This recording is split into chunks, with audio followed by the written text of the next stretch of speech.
আসসালামু আলাইকুম।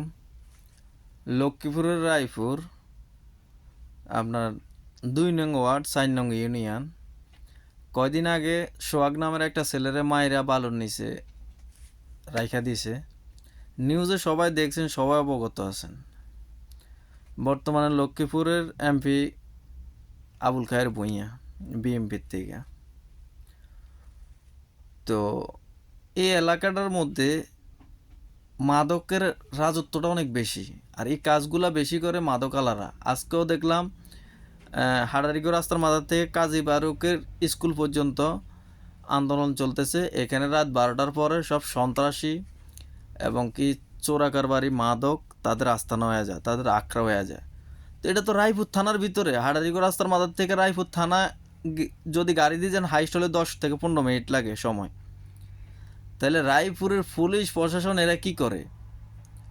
আর রাখালিয়া, সাইলতাদলি, হাডারিগো রাস্তার মাথা, কিরে ভাই, এদিকের মানুষ কি এত কমজোর হয়ে গেছে, এত মানে হয়ে গেছে যে এইসব এলাকায় আগে সন্ত্রাস, চাঁদাবাজ এবং কি মাদক, এরা ভয়তেও ঢুকতো না।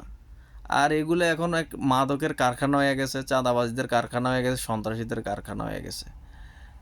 সোহাগ ছেলেটা যতটুকু খবর নিয়ে জানলাম, সে কোনো এক সময় প্রবাসে ছিল, প্রবাস থেকে যাওয়ার পরে দেশে অটো চালাইতেছে। সে একজন প্রবাসী, তারে মাইরা বালুর নিচে করে রাখছে।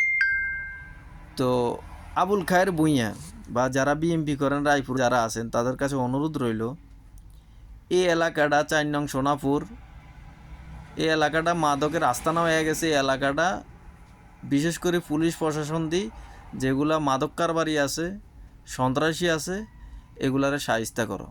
সবাই ভিডিওটা বেশি বেশি শেয়ার করবেন, ছড়াই দিবেন।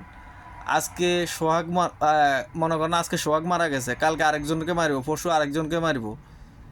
এটা কি ভাই? আসলে কি কইতাম, বলার মতো কোনো ভাষা নেই।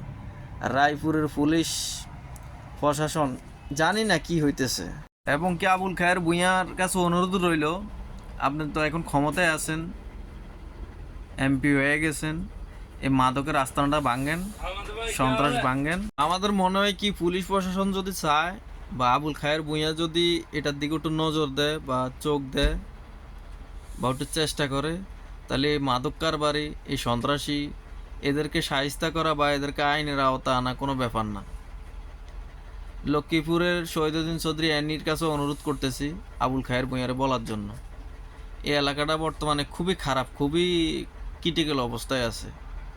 দিনে দূরে মানুষ মাইরা মানুষ বালুর তলে রাইখা দেয়, কুবাকুবি, মারামারি, মাদকের কারখানা।